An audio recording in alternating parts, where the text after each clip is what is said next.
Okay, so you can see that I've got things set up here to do a problem not unlike the worksheet problem that that you're working on now, which is about approximating the arc length of a curvilinear function. It's something that you don't know how to do, and in fact, something that you won't learn to do until Calculus 2.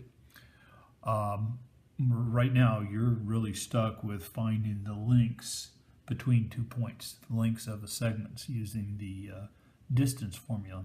But I thought by doing this is a way to introduce you to the concept of the limit. The concept of the limit is not part of pre-calculus, but it's everything in calculus. So rather than giving you a precise definition, I thought I'd give you a few problems that kind of would allow you to operationally start to understand what this idea of the limit is all about. Lowell and I are going to do this for you here. If you know, I do the math and Lowell kind of screws things up. Okay, so let's do this. Here's a function, x cubed over 12 plus 1 over x. What I want to do is find the length, the arc length, from x is equal to 1 to x is equal to 3. I'll say it again, we don't know how to do that, but what we can do is to say, well, I don't know how to find the arc length, but I can find the length of that segment, the secant, if you will, between the two endpoints. And while that's not the arc length, it's close. All right, so let's do that to just get an estimate. If I was to try to do that, first of all, I'd have to find these 2 points. And I can do that pretty quickly because this point has an x-coordinate, which is 1. If I put 1 into this expression above here, I get y is equal to 1 cubed over 12, 1/12 plus 1. 1 plus 1/12 is 13/12. So this is evidently the point 1 13/12. And if I did the same thing here, this is the point 3. X is equal to 3. I insert 3 up here, I get 27/12 plus 1/3. 1/3 is 4/12, so I've got 27 plus 4/12. This is evidently the point 3 31/12. So there, I've got the 2 endpoints. I can use the distance formula. I'm going to call this length d1. And the distance formula just says that d1 squared is the difference in the x's squared, 3 minus 1 squared, plus the difference in the y's, which is 31/12 minus 13/12, quantity squared. If I just work this out, 3 minus 1 is 2, squared is 4. 31 minus 13 is 18/12, that's 3/2, that's 9/4. If I add these up, I get 16/4 plus 9/4, 25/4. And that says that d1 is equal to 5/2, or if I go to decimal here, d1 is equal to 2.5. So there's our first estimate. As it turns out, it's not bad, because the actual length, if you were to be able to work this problem out, the actual length to 3 decimal points is 2.833. And so right now, we've just made an error. That is the difference between the actual minus the approximate. We've made an error of 2.833 minus 2.5, or 0.333. So we've made an error of 0.333 against an actual of 2.8. That's just a little bit more than 10%. So this is, as crude as it looks, it's not bad. It's not bad in some ways. If we want to make it better, let's pick another point in between. We don't have to pick the middle point, 2, but we're going to. And I'm going to approximate this arc length not with just 1 segment, but 2 segments. The first and the second. And again, in order to do that, I'm just going to need to know what the endpoints are in order to apply the distance formula.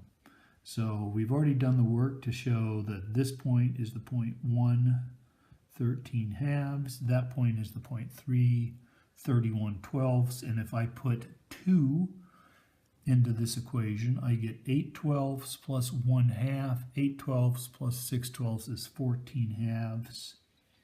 This is the point 2, 14 halves. So now I've got two segments.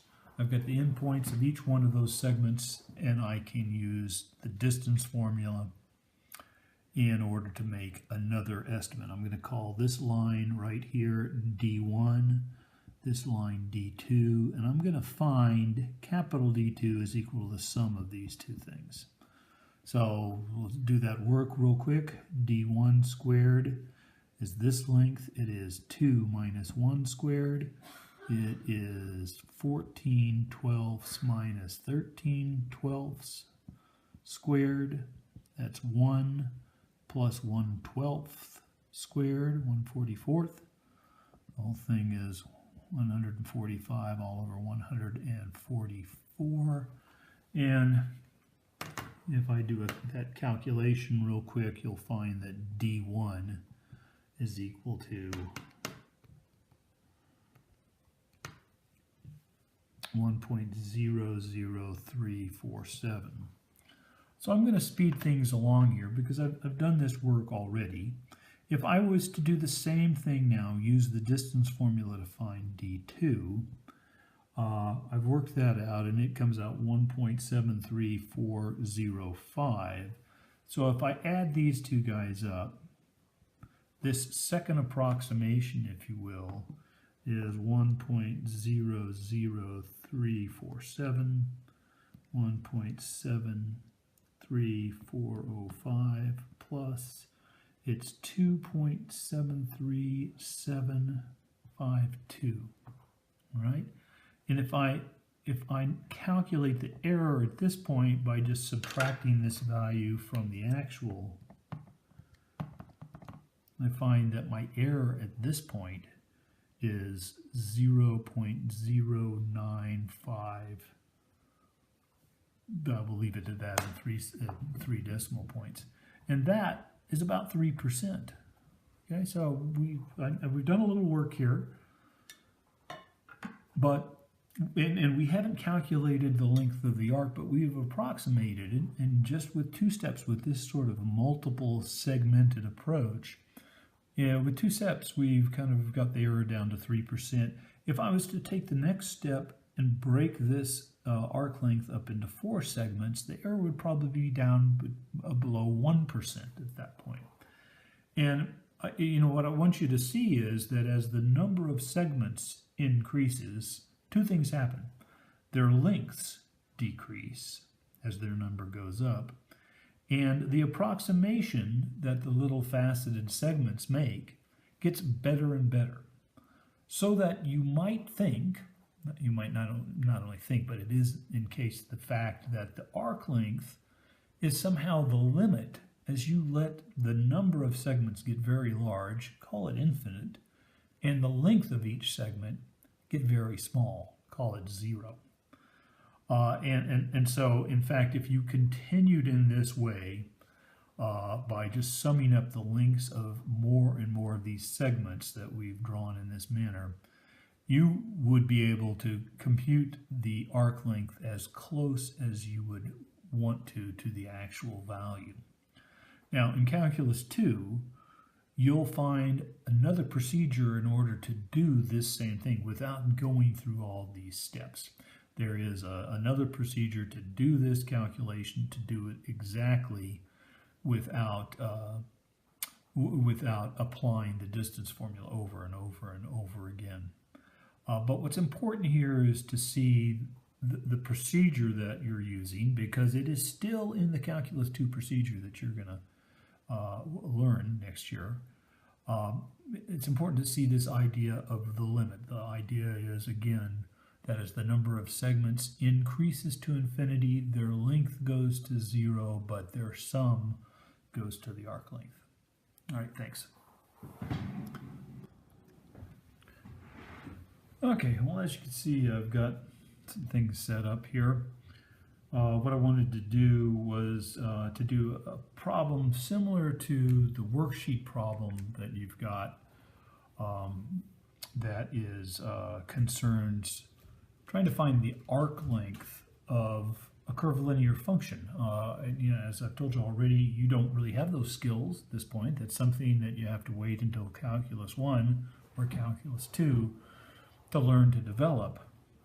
But if you kind of look at how you might approximate it, you can kind of see fairly deeply into this problem. Jesus Christ.